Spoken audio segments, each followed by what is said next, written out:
بسم اللہ الرحمن الرحیم۔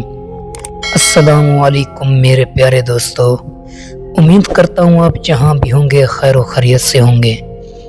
ناظرین، آج کا ہمارا موضوع ہے قوم سمود۔ میرے پیارے دوستو، آج کے اس ویڈیو میں ہم قوم سمود کے بارے میں بات کریں گے جو قوم عاد کے بعد آباد ہوئی۔ دنیا کی تاریخ میں دو ایسی قومیں گزری ہیں جن کو اللہ تعالیٰ نے بے پناہ طاقت اور بے پناہ قوت سے نوازا تھا۔ ان کی طاقت کا کوئی مقابلہ نہیں کر سکتا۔ یہ قوم دنیا کی لمبی ترین قوم تھی۔ ان کے جیسی قوم نہ ان سے پہلے آئی اور نہ ہی ان کے بعد اللہ تعالیٰ نے ان کے جیسی کسی قوم کو پیدا فرمایا۔ پیارے دوستو، آج کی اس ویڈیو میں ہم قوم سمود کے بارے میں بات کریں گے جو قوم عاد کے بعد آباد ہوئی۔ قوم عاد دنیا کے سب سے پہلی طاقتور ترین قوم تھی۔ اس قوم نے اللہ تعالیٰ کی نافرمانی کی اور گناہوں کے اندر مبتلا ہو گئے تو اللہ تعالیٰ نے اس قوم پر اپنا دردناک عذاب نازل فرمایا، اس قوم کو ہلاک اور برباد کر دیا۔ اس قوم کا نام و نشان صفائے ہستی سے مٹا دیا گیا۔ اس طرح قوم عاد کی ہلاکت کے بعد ایک دوسری قوم وجود میں آئی جس کو قوم سمود کہا جاتا ہے۔ قوم سمود قوم عاد کی نسل سے تھی اور یہ دنیا کی دوسری طاقتور ترین قوم تھی۔ قوم عاد کی تباہی اور بربادی کے بعد سمود کی نسل سے یہ قوم وجود میں آئی جس قوم کو قوم سمود کہا جانے لگا۔ یہ قوم ہجر کے علاقے میں آباد تھی اور آہستہ آہستہ یہ لوگ پھیلتے چلے گئے یہاں تک کہ یہ لوگ مغربی اور شمالی عرب تک پھیل گئے۔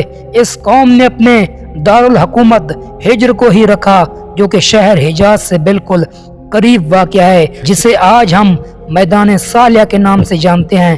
پیارے دوستو، اس وقت کی سب سے سپر پاور قوم سمود تھی۔ اللہ تعالیٰ کا ان پر یہ خاص کرم تھا کہ یہ قوم انتہائی طاقتور تھی اور اللہ تبارک و تعالیٰ نے ان کو بے شمار نعمتوں سے نوازا تھا۔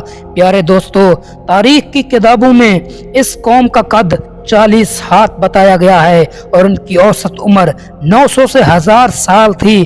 اللہ تبارک و تعالیٰ نے ان کے جیسی قوم دوبارہ پیدا نہیں کی۔ یہ ایسی قوم تھی جن کو کوئی بیماری نہ لگتی تھی اور نہ ہی ان کے لوگ بوڑھے ہوتے اور نہ ہی ان کے ہاتھ پاؤں کمزور ہوتے۔ یہ لوگ ہمیشہ جوان اور تندرست رہتے تھے۔ یہ لوگ اتنے طاقتور تھے کہ ان کی نظر تک بھی کمزور نہ ہوتی تھی۔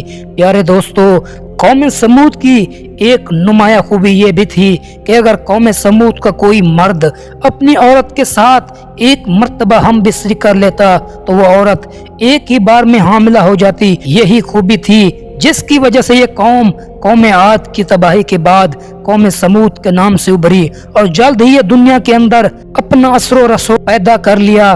ایسی شاندار قوم جس قوم کو اللہ تبارک و تعالیٰ نے بے پناہ طاقت اور بے شمار نعمتوں سے نوازا تھا، لیکن اس کے باوجود بھی اس قوم نے کون سا ایسا گناہ کیا جس کی وجہ سے اللہ تبارک و تعالیٰ نے اس قوم پر اپنا دردناک عذاب نازل فرمایا اور اس قوم کو صفائے ہستی سے مٹا دیا گیا اور اس قوم کو رہتی دنیا کے لیے عبرت کا نشان بنا دیا۔ میرے پیارے دوستو، اس قوم کے گھروں کو آج بھی اللہ تبارک و تعالیٰ نے نشان عبرت کے طور پر باقی رکھا۔ یہ قوم بڑے بڑے پہاڑوں میں رہنے کے شوقین تھی۔ یہ لوگ بڑے بڑے پہاڑوں کو تراش کر اس کے اندر اپنے خوبصورت محلات بنایا کرتے تھے اور اسی کے اندر زندگی بسر کیا کرتے تھے۔ اللہ تبارک و تعالیٰ نے قوم سمود کو بہت کچھ عطا فرمایا تھا۔ سرسبز باغات، سبز باغات، میٹھے پانی کی نہریں اور پتریلی زمین پر ہر قسم کے پھول، اور اس قوم کے عالی شان محلات اتنے خوبصورت تھے کہ دور دراز سے لوگ ان کے عالی شان محلات کو دیکھنے کے لیے آیا کرتے تھے۔